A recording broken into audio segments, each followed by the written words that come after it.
Ladies and gentlemen, I'm usually joined by my host, Neal, but apparently he has been abducted. The aliens should release him soon due to the fact that we are the #1 watch show by aliens, and he's back. Neal, can you hear me? Neal, hello? Sorry, I don't know where I went. I was starting the show, and I looked up, and you were gone. It was an alien experience. Definitely an alien experience. Was there probing involved? No, a lot of telepathy. I just want to get the show started. So welcome to another episode of Mostly True Alien Stories. They're coming. UFO sightings. Many Americans have wondered about the dangers of unknown objects. Scientists in Mexico pulling back the curtain. We need to save ourselves.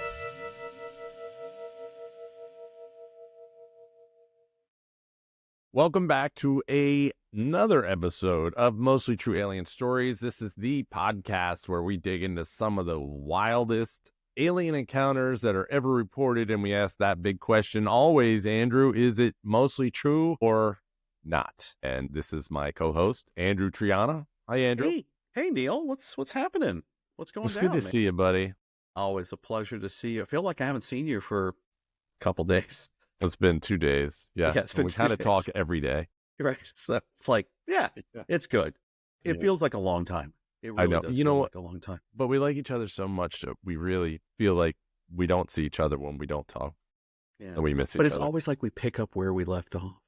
It's like we finish each other's Sentence. sentences. Yes, exactly. You know, each week on this show, we explore the most fascinating, bizarre, and sometimes terrifying alien encounters. We try to make it fun. Are they real? Are they just stories? What are they? Yeah. We don't know. We're going to dive into that at today's story, Andrew. It is an unsettling alien abduction case called the Buff Ledge Camp Incident. Happened in Lake Champlain, Vermont. The 2 summer camp workers, they experienced missing time. There was a telepathic communication and an encounter that resurfaces literally only years later, 10 years later. They weren't even in touch with each other. And then they both tell the same story of this alien encounter. So I'm excited about this one because it's different than what we've been telling, because this isn't like, incident happens and then they immediately report it and then investigation starts. This was 10 years later. Then they talk about it and they go into this whole hypnotic regression therapy, and it reveals a very, very eerie, similar story. As always, before we get to that, we're going to get to Andrew with some of the latest updates in UFO news, alien news, and pop culture entertainment. Andrew, what do you have for us on this episode? Well, this came out a week ago. I mean, it happened in 2024. A U.S. Airforce pilot said that he had a close encounter with a UFO. This was September of 2024, actually on September 17th. He was flying in his plane. Actually, he was flying in a Beechcraft 350. Do you know what that is? No, is that a one that lands in the water? I don't know if they land in the water or not, but the Beechcraft 350 is what they use to do surveillance. Oh, right. Okay. Yeah. So a lot of times they use it if they're trying to track drug dealers. I only know this because of my days of Breaking Bad. They can fly it lower. Yeah, they can fly lower under the radar or high above, but they're flying about 20,000 feet at this time. And he reported a football-sized object. An actual football, like a soccer ball, but not a soccer ball, but a football. But an American football, yes. Yeah, got you. And this thing, dude, I saw the video, the recreated video of it, because they have no video of it, but they recreated a video of it, and it flew right by the plane.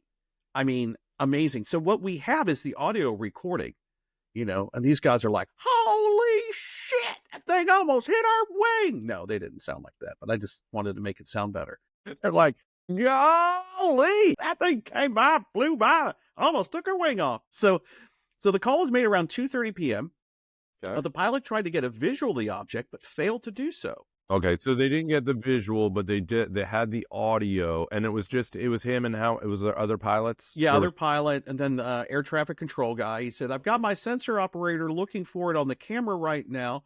We'll see if we can find it. The pilot further described as a dark cylinder-type object passing about 10 feet below the right wing of the craft. Just 40 seconds later, the plane's radar spotted an object about 60 miles away. You know what that is? That thing moves in 60 miles in 40 seconds. Yeah, how fast are they going? They're going pretty fast. So the You know what I mean? I'm Beechcraft- talking about the physics of it. The plane is Right. moving at a certain speed. This thing comes right up to it and Yep. then it's gone, and it's 60 miles further than that. They're saying that thing that appeared on the radar must have exceeded Mach 2 speeds within 2 minutes. Well, I mean, that sounds fast. I have no idea what Mach 2 Just really means. trust I mean, it's fast. that's It's gotta be super fast. No, it's Yeah. super fast. And it's faster than any drone, they're saying. It's possible for any drone. Well, that was what my next question was going to be. Yeah. I mean, it could something that small. You would think, okay, if it's a drone, they can make it pretty fast, but they're confirming that it couldn't be that fast. Right. I mean, it's not light speed, but, Mach 2 is pretty fast. Yeah, that's fast. It's claimed that the plane was this plane was involved, they can't talk about the mission, but they were Department of Homeland Security. So they were flying at about an altitude of 20,000 feet is what they say these planes usually fly at. The air traffic controller reported the incident to the National UFO Reporting Center. There has been some UFO reported here, but it's all taken care of now. So you don't have to worry about it. So that's all they said. It's all taken care of. Hey guys, hey, remember that thing you saw? Forget it. It's taken care of. We got rid of it. And you're like, okay, thanks. Hey, thanks. I'm going to get back to flying my mission. So the other thing that they said is that 20,000 feet is not too high for a drone. It's okay. A drone can fly at 20,000 feet. Right. just to Yeah, let you we've know. discussed that before. We're saying anything over that 27,000 mark, I think that's where it's higher for a drone. 30 Well, or I have a 30,000. drone. I have a drone that can fly at 35,000 feet. That's right. We said 36,000 feet. Yeah. Right. That's right. All right. Hold on. Wait. I'm recalling that. I just got a call. They just updated my drone to fly to 39,000 You feet. They got to change all the laws and the rules now because of your drone. Well, I work with. I can't say. Sorry. I want to tell you is this so another much. NDA? Is this another NDA that you've signed? Yes. You keep signing NDAs left and right. I Which have a is- stack of NDAs. My basement is full of NDAs. Talking about NDAs in all seriousness, I've been reading the report, the defense report. Oh, the AARO, what is it? The AARO defense, report on their research into the all of the UAPs and UFOs and all of since 1941. And not to go down a rabbit hole here, but one of the comments I saw in there about the NDAs of these whistleblowers from the government that are saying that their lives are being threatened and that they could get killed or executed or whatever it could be for revealing these things. Yes. It's false that they didn't. There are no NDAs that have indicated any of that. And if there is anything within the NDA that says you could be executed, it's based on espionage. So if you're selling secrets of the government to another country, you could possibly be executed for that. So if there are any NDAs out there that are essentially Life-threatening, they're not real. life-threatening, it's leaning towards that, but not anything about if you reveal this technology, tell anyone about it, your life is going to be in danger. Wow. Well, you know that in 1999, when the Star Wars Episode 1 came out, I was working for Hasbro at the time. Yeah. And basically that NDA said if I told anybody about any of the stuff that was going on behind the scenes, George Lucas would own my child. I mean, a toy company to give you an NDA they threaten to kill you. I don't know. They about didn't threaten to kill me. They just said that they would take my firstborn child and that they could sue me out the wazoo. Literally said, we can sue you out the wazoo. It says it'll sue you out the wazoo. Yeah, it literally says we can sue you out the wazoo, and George Lucas can take your first child. And they did, right? George Yeah. Lucas did take your first child. I have You no only idea. have your one child now. We have only one child. I only have one daughter now. Yeah, I have no idea where the other child is. Sue you out the wazoo is the funniest line ever. That's in your NDA. It's my NDA. I'm gonna find that NDA and I'm gonna show it to you. Anyway, sorry, I didn't mean to get off track here, but I guess we've seen some videos of small UFOs, kind of what you're describing here, the football size stuff. Yeah, that seems to be a very popular. That and egg shape, cigar shape, football shape. Right. Yeah. Those are the three ones that I've seen. Yeah. That I know about. Not that I've seen. But did you get to hear the audio? Yeah, I got to hear the audio, dude. The guys, Well, they're freaking out. They're like, They were? Yeah, they're like, tower, we've got this. Whoa! Some just flew under our wing. That's kind of like what it was. Yeah. And they're like, see if we can track it. And then they're talking to the air traffic control guy, and he's got, I got nothing here. Just, we've already taken care of it. Yeah. Don't worry about it. That's so weird that that's how they respond to the pilots. I mean, everybody wants to know a little bit more about, at least give me a little more. Yeah, we don't know what it is either. Or, hey, we know exactly what this is, and we've talked Nothing to see here. Yeah. But why do they treat it like that? You know what I mean? This is what makes everything bigger, more mysterious, and people look further into it because they didn't really give you a resolution on what they saw. Now, what if, because, the pilots have to be talking with headsets, right? Yeah. What if they send some sort of message into their headset and they forget? And they're like, it's all taken care of. And they're like, oh, thank you. Thanks for. So you're like taking being care of serious about it. Like it's like taking away that time, that Yeah, memory out of their. Possibly. I mean, they did it in Men in Black. Yeah, we could fantasize about that. I mean, I think that's pretty cool to think that they could do that. That's not a bad theory to kind of explore. It's not illogical. I always go back to this, and I hate going back to it all the time. What is it that whatever that is, that UFO, that football-sized UFO is trying to find out or checking out? Or what were those guys doing? What were those guys doing? Notice it's not the UFO people that are trying to tell us you didn't see anything. It's our own people that are telling us you didn't see anything. Yeah, right. And being very convincing of it. Hey, don't worry about it. We took care of it. But what were these pilots? What were they looking into again? Will you tell me again? What were they? They're trafficking. They're looking for drugs. These are usually looking for drug traffickers, these planes. This is Airforce pilots. Yeah, they have Airforce pilots looking for drug traffickers. Really? Yep. Okay. Yep. The government's involved. Did anything come of it other than they just said we've taken care of it? Yeah, just an audio. They took care of it. That was it. Done. All right. What else you got? I got the Pentagon. I love Pentagon conversations. What did the Pentagon reveal about a bizarre egg-shaped UFO case? Just this past Tuesday. This past Tuesday, yeah. All right, so listener, it is February the 25th. February the 25th. There you go. Okay. Pentagon has officially launched an investigation into claims made by the United States government contractor Jake Barber. We've heard that name several times before, who alleges he was involved in secret missions to recover alien technology. Barber came forward in January and described piloting helicopters that classified operations with an egg-shaped craft. Barber's report has now been added to 21 ongoing UAP, which is an unidentified anomalous phenomena, investigations being conducted by the Department of Defense. His case joins a growing list of sightings under review by the All-Domain Anomaly Resolution Office, which you read their report, the AARO, which recently disclosed receiving 757 UAP reports between May 2023 and June 2024. You know what that is? 757 reports in a year.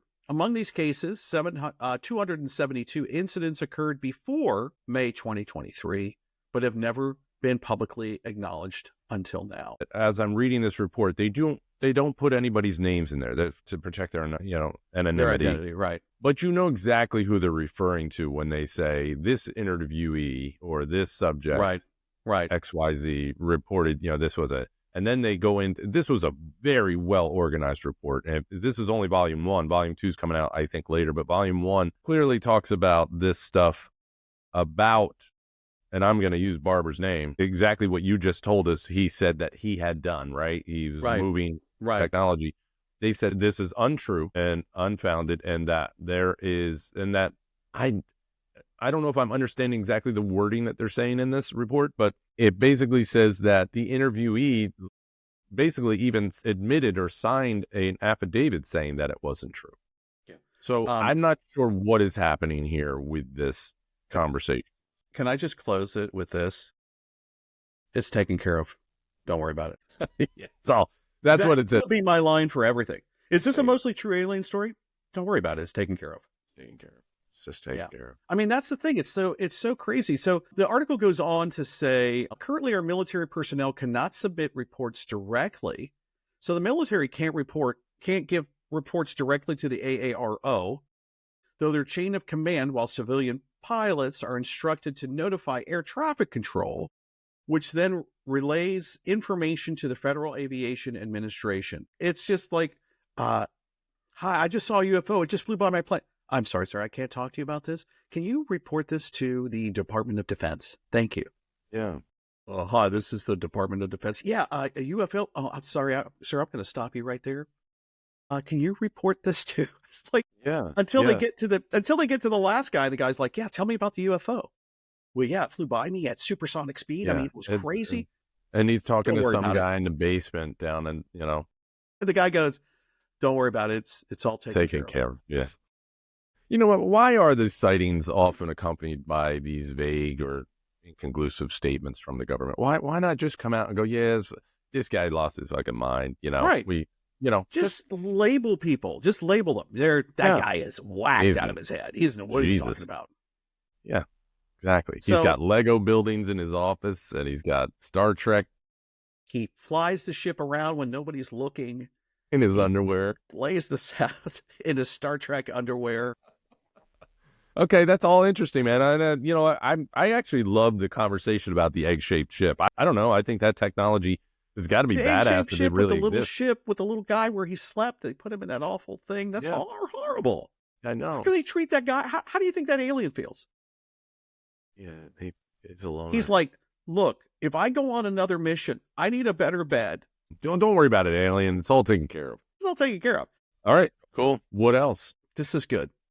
Yeah. My celebrity breakout news. Yeah. Olivia Newton-John. Used to have her poster hanging up over my bed from Greece. On the ceiling? Not on the ceiling. I wasn't allowed to put anything on the ceiling. Are you sure it wasn't on the ceiling? You're the one that I want. Ooh, ooh, ooh, honey, you're the one. He was so hot. She was adorable. She was more than hot. She was adorable. Yeah. I loved her. Yeah. So what is she got going on? What did she have going on? Australian singer Olivia Newton-John, universally loved for her starring role in the musical film Grease. Yep. And if you haven't seen the poster of her in Grease in that black leather outfit, Sandy. that is like core memory for me. Did you ever see Xanadu? Yes, of course, Xanadu. Xanadu. The best. So good. Okay, so she says that a shape-shifting UFO, she saw a shape-shifting UFO in 1974. She said she and her friend were riding in a car on a desolate road. Olivia suddenly had a weird sensation that something was nearby. It was a prickly feeling rather than static electricity, she recalled. She looked around and couldn't see anything. Then, something she couldn't explain made her look up into the clear sky. I was stunned by what I saw, Olivia said. The object seemed fairly small at first, but increased in size with amazing speed. It was brilliant silver, yet seemed occasionally to glow with a halo of different colors. It moved at a terrific pace and seemed to change direction very quickly. It would hover motionless for a while, like a bright star, before moving across the sky again. The shape changed as I watched. First it was triangular, then it changed into a ball. Before her highly unusual encounter, Olivia didn't believe in UFOs, but she does now. Her only regret is that someone else didn't come along to share the experience with us. It's kind of cool. Yeah, it's really cool. What year was that? 1974. You know, it's funny when celebrities say that they saw UFOs and stuff. It's always based on like who the celebrity is, whether I believe it or not, or whether they were on something, or whether it was, what was influencing. When Olivia Newton-John tells you this, I go, yes, she saw something. Film buffs are amused to learn that Olivia played the lead role in a 1970 science fiction film titled Tomorrow. It was a campy plot, has Olivia and members of the Tomorrow rock group being abducted by the Alphoids, a race of extraterrestrials hell-bent on bringing rock and roll music to their home planet. That's awesome. Wait, what year did she do that one? That was in the 70s. I got to look up Tomorrow. I got to look it up. Yeah, but what year? Because I want to find a correlation. What year did she see the alien? Saw the UFO. She saw the UFO in 74, but this report says that the movie was made in the 70s. So I don't know if it was before or after, or during the same time. Because maybe it was the Alphoids that she saw. Could have been a promotion could have been publicity stunt. Wow, look at you. How dare you say that about her? Sorry, If she Olivia. says she saw a UFO, she saw a UFO. Well, that is true. Last thing I got for you today, movie recommendation. Yeah, what is it? Okay, first of all, I love Emily Blunt. I think she's Who awesome. doesn't? Who Okay, doesn't? And now that she's doing the new film, extraterrestrial film with Spielberg, it's like, I love her even more. Okay, so in 2028, with her husband, John Krasinski, who I love as well, they did a film called A Quiet Place. Did you get to see it? Have you seen it? No, I haven't. You know why? Because in that horror, it's in that horror genre for And me. you get and- scared. Yeah. Not that I get scared. Ever since I had kids, watching horror movies for me is very difficult. I don't know if listeners, if any of you ever have that. I don't know. It must be called something because I used to go to horror conventions. I used to go to that. I can't even watch anything with that kind of horror within it. But go ahead. You know, they usually say that, like, when women are pregnant, right? They're affected by things after the pregnancy that they can't do anymore that they did before. Yeah. So, like, there were women that could drink a lot, now they can't. Yeah. Spicy foods, now they can't. Yeah. You can't watch horror movies. No, ever since my wife got pregnant and had kids. Okay, well, I'm going to give you the overview of this. So, basically, it's called A Quiet Place for a reason.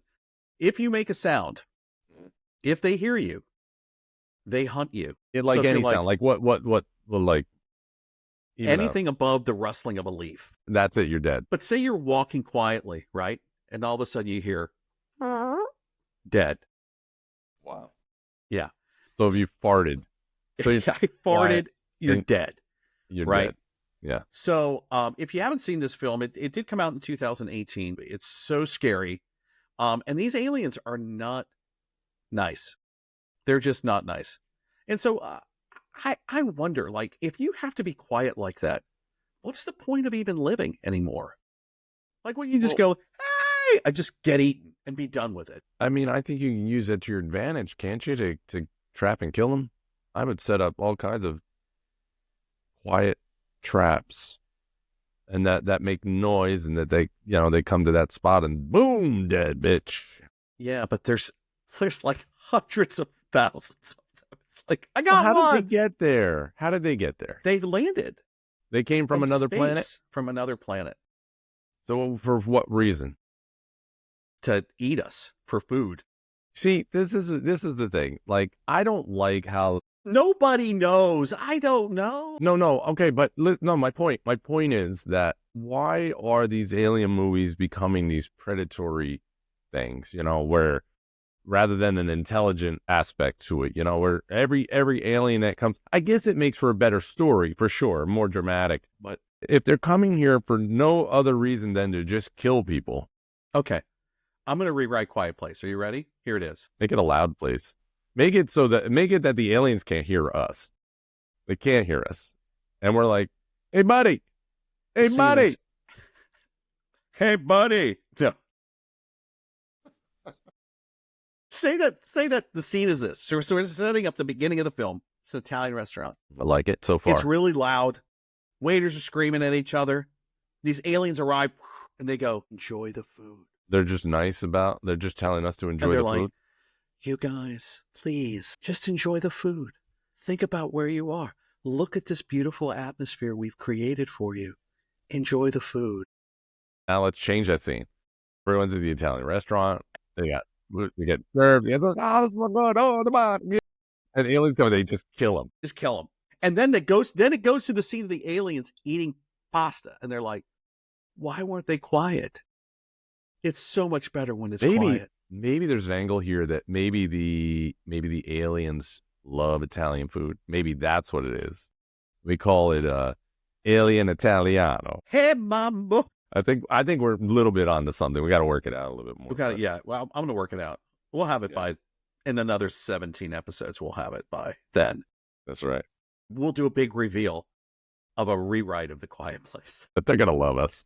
All right. Now that we've sifted through all the latest in your UFO chaos and your intergalactic gossip, I think it's time to dive into our featured story. What do you think? I'm so excited to hear this. So let's remind our listeners, this is how it works. I'll lay out the full story of the documented alien encounter exactly as it was reported, with a few embellishments, but I'll stick to the facts. And then Andrew and I are going to break it down. We'll dissect the details and decide if this one lands in the mostly true category or if it's just an elaborate campfire tale. And I use campfire today because it It's in takes a us to camp. a camp. And of That's course, campy. we want to hear what you think. So make sure you drop your verdict into the comments and let us know if this case is fact, fiction, or somewhere in the unexplained middle. So this is the Buff Ledge Camp Abduction. It was a quiet summer camp on Lake Champlain in Vermont. Two teenagers saw something that would haunt them for the rest of their lives. And what started as an innocent evening on the lake turned into a chilling close encounter. One that involves a descending UFO, missing time, and repressed memories that would only resurface years later through hypnosis. That's the fun part of this story for me. It was in the summer of 1968. This guy by the name of Michael Lapp, a 16-year-old maintenance worker, and Janet Cornell. 16? He was 16. He was a maintenance worker at a camp. I mean, that's common at camp. Okay, so summer camp, right. Yeah, summer camp. So he wasn't qualified to hang out with the kids. They made him a maintenance guy. Yeah, but he's maintenance. He is in maintenance. So 16-year-old maintenance worker and by the name of Michael Lapp and Janet Cornell, 19-year-old water ski instructor. They were employed at the Buff Ledge Camp where this incident takes place. That is a girls' summer camp, and it's located north of Burlington on Lake Champlain, Vermont. Their roles at the camp brought them into regular contact. So I guess, I think at summer camps, as kids that work there, they're all probably pretty close-knit, hang out, all that stuff. So they've fostered a working relationship. On August 7th, 1968, most campers, they were away at a swim meet that took place in Burlington. So the campground was unusually Empty. Quiet. Yeah, there's nobody there except for these two, the maintenance guy and the water ski instructor. Exactly. So taking advantage of this lull, Michael and Janet, they decide to relax on the camp's boat dock and enjoy the serene view of the lake as the sun was setting. And it was that's during pretty. this tranquil moment that they experienced the alleged UFO encounter. So they're sitting on the dock, and all of a sudden they see these lights. They appear over the water. And at first it was just a bright light that hovered over the lake in the distance, and Michael and Janet assumed it was a plane, nothing unusual. But then it moved, and it moved too fast, too erratic. It was too precise. And the light dropped straight down, then shot back up. It zigzagged across the sky like it was scanning the area. And within moments, it split into 4 separate lights, and they all moved in this perfect synchronization. Then one of them breaks away from the formation, and then it comes directly toward them, sitting on the dock. The object was now so close that Michael and Janet could make out its shape, and they said that it was a large disc-like craft with a glowing underside. It was pulsating with soft, shining, shifting colors, and it made no noise. There was no wind, and it was just a silent, impossible presence hovering just above the water. And so Janet, of course, scared, she grabs Michael's arm, and Michael could barely breathe, and then the light envelops them. And that's all they remembered of that moment in time at that precise location. That's what they remember up to, right? As far as you know, this is where the story ends. In 1968 on August 7th. Right. So following the end of the camp season, Michael and Janet, they go their separate way, right? And they didn't even maintain contact. It was just a kid's, summer job, right? So off they go. Approximately a decade later, in the late 70s, Michael begins experiencing these intense nightmares related to the incident specifically. It was really bothering him. He needed to seek some answers. So he reaches out to the Center for UFO Studies, the CUFOS, which they then introduce him to this guy by the name of Walter Webb, who is a seasoned UFO researcher, and he conducts this hypnotic regression session with both Michael and Janet. So he was like, we're going to do this study with you. I'm going to do this hypnosis with you, but since the incident involves this other person, I'd like to also do this with her. They independently recount the details, and they are remarkably consistent in the memories of what turns out to be an alien abduction. So here we go. So Michael and Janet, they described that there was this gap in reality. So 1 second they're sitting on the dock and they're staring at the light, and the next they're just somewhere else. So here is Michael's hypnotic regression as he details it, and then we'll get into Janet's. So during his sessions, Michael recounts being enveloped by a beam of light, and that lifted him off the dock and into a hovering craft. And inside, he describes a sterile, metallic environment with curved walls and soft, diffused lighting. He encountered beings approximately, they were 4 feet tall, with large, hairless heads, elongated necks, and prominent wrap-around eyes. Okay. Typical. Yeah. Sounds like kind of like the grays. Yeah. A little bit. Yeah. About 4 feet. The grays are usually described about 5 feet. Maybe these were baby grays. Maybe they're junior grays. Junior grays. That's why they're at camp, because they're the junior grays. Junior gray They camp. didn't realize that. Michael and Janet didn't realize that they were actually working at an alien space camp for junior grays. And junior grays were like, let's go fuck with the humans on the dock. Yeah, we don't get to do this very often. Anyway, their skin did appear grayish, and it had a texture he likened to smooth leather. So I guess he did touch it. Michael noted that the beings communicated telepathically, and they projected calming thoughts to alleviate their fears. His fear, anyway. We're going to bang you. Yeah, just relax. He recalled undergoing a medical examination where he was placed on a flat, cold surface, and a device scanned his body, and it caused a tingling sensation. Throughout the procedure, the beings conveyed a sense of detachment. They focused solely on their tasks without displaying any emotion. So that's kind of the summary of what his experience of the regression is. And now Janet's session revealed similar experiences. She remembered the sensation of this weightlessness as she was transported into the craft. And inside, she observed the same humanoid figures with large black eyes and slender bodies. And she described the interior as minimalist. It was seamless walls and an ambient humming sound. And she also recalled being separated from Michael and led to a different area where she was subjected to a medical examination. And instruments were used to extract samples, causing mild discomfort. And she said that she was getting the sensations of pulling on her hair and pinching on her neck, suggesting that the beings may have been extracting samples or conducting these tests in that area. Okay. Top of her However, head. the specific details about what was extracted were not recalled or documented anywhere. But both individuals reported feelings of confusion and helplessness during their encounter. The telepathic communication, while intended to calm them, also conveyed a sense of control. So that's interesting to have that. They're telling you to calm down, but we are controlling you, sort of saying. So they kind of resisting felt futile to them. So it must have been like, don't even bother. I'm going to speak calmly to you. Don't even try to resist. Yeah. Everything's going to be okay. Exactly. Don't worry about it. Yeah. Just relax. Shut up. I mean, stay calm. Right. Yeah. So they did describe the environment as devoid of warmth. That's their quote, both in temperature and atmosphere, contributing to a sense of isolation. And the air had a sterile smell. It was heavy and thick and reminiscent of antiseptic environments. So we have heard this about the air being heavy and, and the smell of like gel or some sort of antiseptic. Yeah. Salt, probably. Yeah. Pine sol. Maybe they use pine sol. Anyway, so these detailed recollections obtained through hypnosis provided a more comprehensive understanding of the events that transpired on that during that missing time. Then when they were put back on the dock and they were staring at the sky, they were just placed back. The ship is gone. The lake was calm. They knew that something was wrong. Right. And the sun was lower than it should have been. And what had been minutes just felt like hours.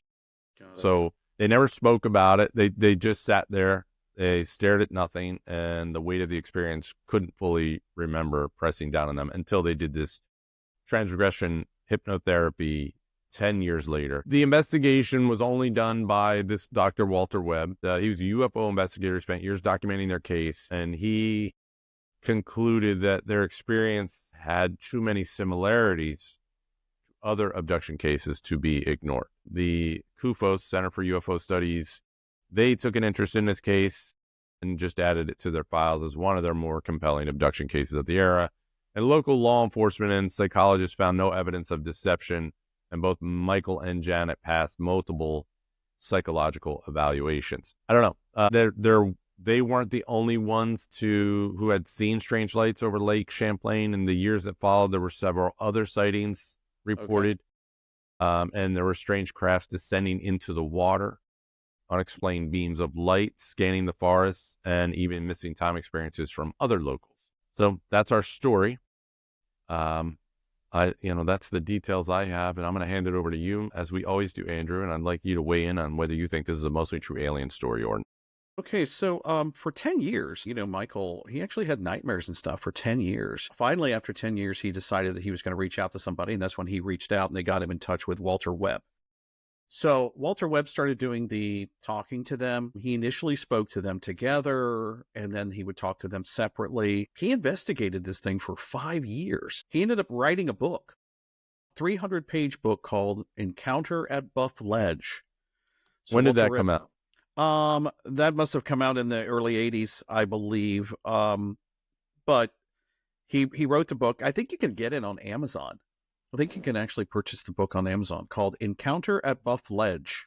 But 5 years, only 300 pages. What are you alluding to? I don't know what you mean by that. There must have been a lot. I'm sure that during those hypnosis sessions that they 300 pages is a lot. Yeah, but over 5 years? Come on. It's not that much.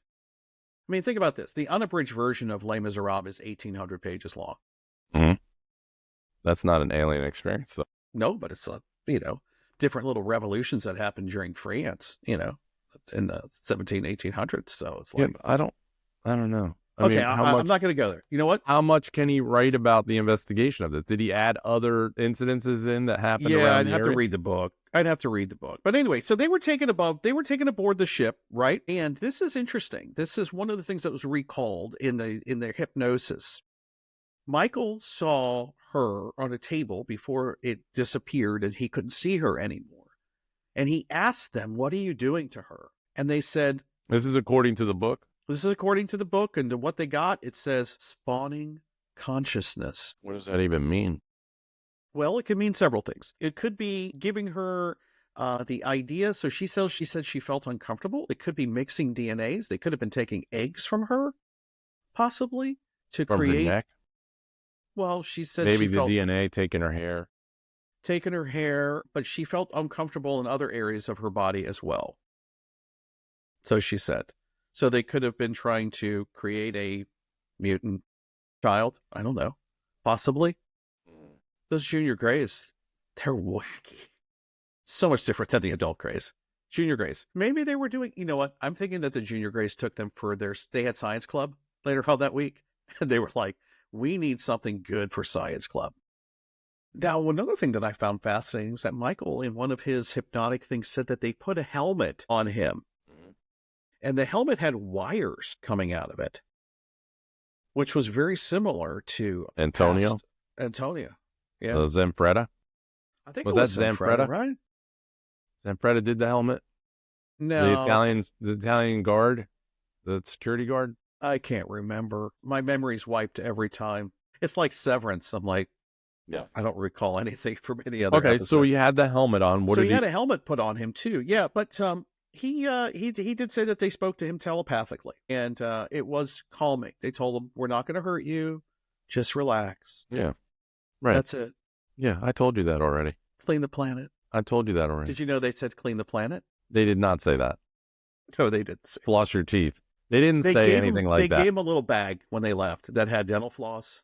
Did you find anything specifically about what they did say other than just calm the F down? No, that was the whole time that they were there. Yeah. And the other thing too is that he said that when the light first appeared to them on the dock, when Janet grabbed Michael's arm, he pushed them back on the dock. So they got pushed back by Michael, and then the ship was gone. Yeah. Now they also described the big ship as the mothership. And then there were the 4 little ships. The other ones came off of it. And I find that fascinating because we've heard mothership described. Like, how do these people know it's the mothership?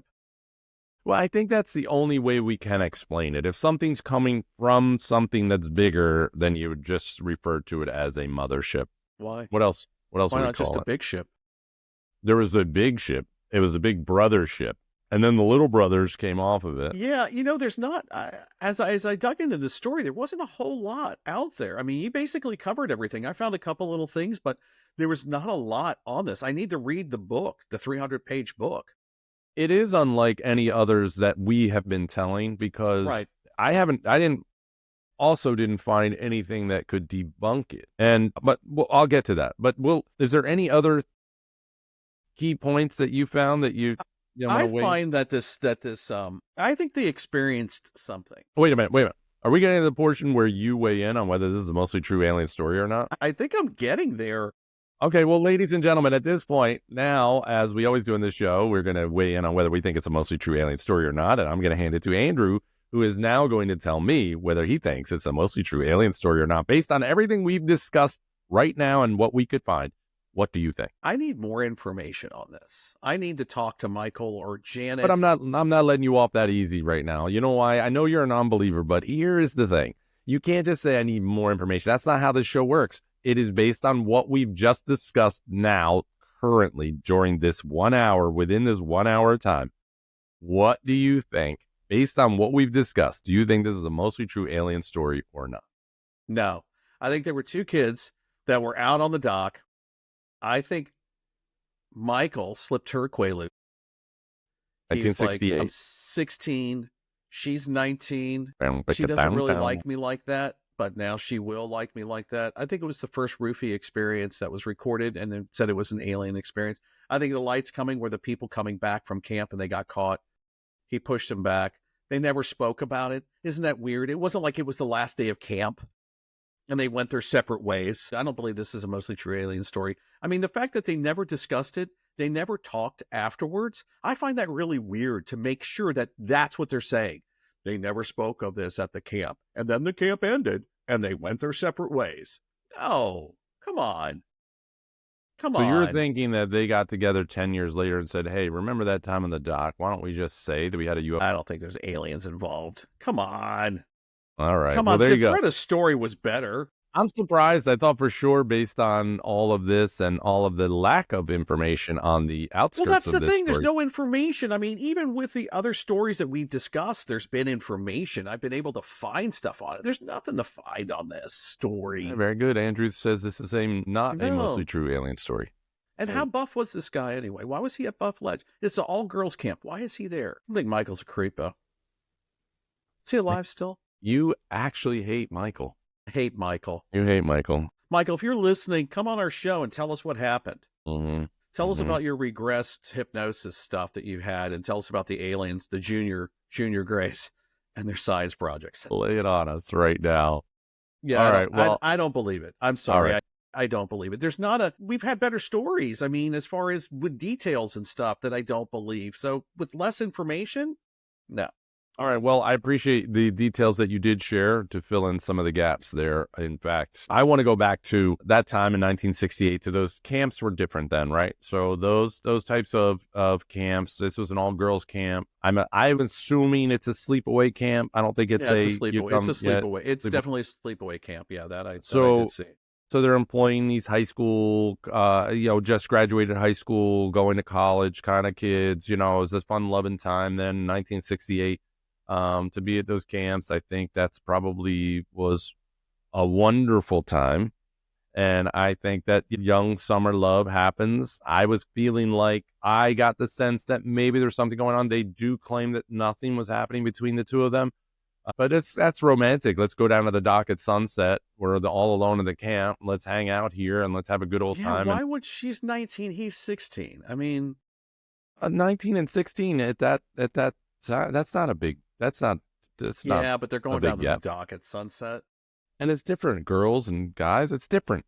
That's different. Women are more mature than men. Yeah, older girl at summer camp with a guy. She's a hot water ski instructor. Yeah, he was a hot maintenance dude. Maybe, they were just like, hey, why don't we go hang out at the dock today? No one's here. And she's like, yeah, let's do it. Take this purple pill I've got for you.